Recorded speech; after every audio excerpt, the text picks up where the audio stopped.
I'm sorting the edge pieces for Megan Hess's masterpieces of Italian fashion and plot spoiling an episode of season 8 of Little House on the Prairie, in which Mrs Oleson has been kidnapped by the two worst criminals who are new to town. And Harriet Oleson is in her rocking chair at the end of the day with her feet in this manky looking foot bath, and a brick comes flying through the window and lands in her foot spa, and she fishes around and pulls out this brick with this sopping wet note, and it tells her that her husband has been kidnapped and there's $100 ransom. And she faints and falls backwards out of her rocking chair. Now, we've all known she's been off her rocker for years, and now we've literally seen it, and that was gold. She wakes up, the doc's got smelling salts, and Ma and Pa are there. And Pa says, I'll take the money and get Nels back. And Mrs Oleson says, no way, it's my money and it's my husband, I'll do it. So very bravely, off she goes the next day. And the kidnappers find what she's put in this hollow tree where they said, and it's a note, and there's no money. And it says, no way, I don't want to be out my husband and $100, so I'll keep my $100. Thank you very much. And they tell Nels, and he cannot believe it, and he's sweating bullets. So he says, try again. And the next time she's left a note, and it says, swindlers get not 1 red cent from me. So he's up Poop Creek, and he says, look, I have an idea for how to get you $100. And the next thing we see is Willie Oleson and Nancy. Now, Nancy's this mean little girl that they adopted after Nellie Oleson grew up and got married and went away. They needed a girl just like Nellie, and they got one. She is nasty. Anyway, the two kids do go into the bank and say, we need $100 ransom because they've got Ma as well as Pa now. So the bank teller says, I'm sorry to tell you this, kids, but your Ma never took $100 ransom for your dad. She said she wouldn't. So they said, well, we need some now because we have to get them back. And he says, well, I can't give you $100 because only Mrs Oleson is authorised to take money out of the account. And he's the only adult who knows this is happening, and he doesn't help them in any way or sound the alarm. Right, that's perfectly reasonable, isn't it? So the kids go home on their own, and they're in the mercantile, and Nancy sees this jar and it's got candy in it, and they're little candy guns. They're black and they do look like small handguns. And she says to Willie, we're going to rob the bank with this. And he goes, I can't rob the bank with a licorice gun. And I'm like, oh, please, please, please, would you rob the bank with a licorice gun? So the next morning, that's exactly their plan. But the bank doesn't open, and other customers are waiting outside getting cranky. And we cut back to the criminals, and the bank teller is there. The bank manager is there.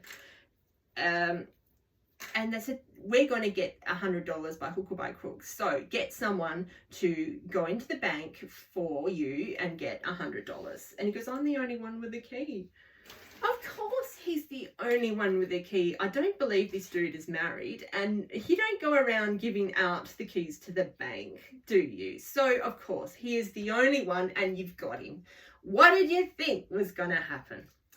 So next thing, the bank manager's panicking and clutching his arm, and he's breathing funny, and Mrs Oleson says, he's having a heart attack. So they run off to get the doc, and when they go to get the doc, the Reverend's with him. So this one criminal comes back with the Reverend and the doc, and the other guy goes, what'd you bring the Reverend for? And he goes, well, if the doc can't save him, the Reverend can give him the last rites.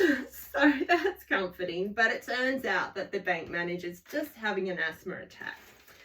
Now they've got the two Olsons, the bank manager, the Reverend, and the doc. And the townspeople have noticed that they're disappearing one by one. I mean, this is virtually the collector set of Little House on the Prairie. Someone get these people $100 so they can get out of town, right? So what are they going to do? They send the doc and the Reverend dressed up with black hoods on to rob the bank. The bank manager has coached the Reverend to remember the safe combination. So they're going to rob the bank. And when they get there, Pa Ingalls and Almanzo don't know it's them and think they're stopping two bank robbers, and they knock them out. And when they come to and pull their masks off, they're like, oh, sorry, Doc, sorry, Reverend, we didn't know it was you. They do believe them that they're not the criminals. They do believe that, you know, they've been kidnapped, and this is all really, really crazy. So the Reverend can't remember the combination because he's been unconscious and he's dazed, and that's the end of that. So they all end up going back. I mean, it's only Mrs Oleson and the bank manager, right? But because they think Nels is dead. So they go back, and the criminals, one goes off on his own to pray, and he says, dear God, I know that you don't think much of my line of work, but I'm just following in my father's footsteps, and nothing works out for me. I feel like a loser, and could you please just let one of my jobs come off successfully just once, and this thunder and lightning bolt, massive thunder and lightning bolt immediately. And he goes, oh, I'm sorry I asked. So the two criminals and Mr Oleson, who the other hostages don't know is alive, he's been hidden from them and pretending to be the criminal's boss. After all, half the crazy schemes in this show have been from him. So they say to him, look, we can't stay here. Everyone in town knows, half the town knows where our hideout is, and they know who we are, and there's only one thing for it. And Nels is thinking, oh, I'm going to get shot. We're all going to get shot. And the guy says, we'll have to run away. Oh, hallelujah. You didn't think of that an hour ago? I mean, at the start of the episode, really? So they've tied everybody up, except Nels, who they still don't know is alive. And they've run off, and the tied up folk hobble into town, and Mrs Nelson goes home. Mrs Oleson, I'm sorry. Mrs Oleson goes home. She's so dirty. She's tired. She's at the bottom of the stairs, reunited with the kids, and she wants to go upstairs and get cleaned up. And the two kids are sad, and they're like, oh, we can't go past the room to Pa's door. It's too sad. And in he comes whistling, and doesn't let on that he's been complicit with these two criminals. He says, oh, I caught the biggest rainbow trout this morning, and he's so happy, and they're happy to have him back. And dear producers of Little House on the Prairie, you owe me one bank robbery by licorice gun, and I intend to collect. Please, come on, you owe me. So get back and do a reunion show and give me a bank robbery with a licorice gun, and we'll call it a day. Thank you. Toodaloo.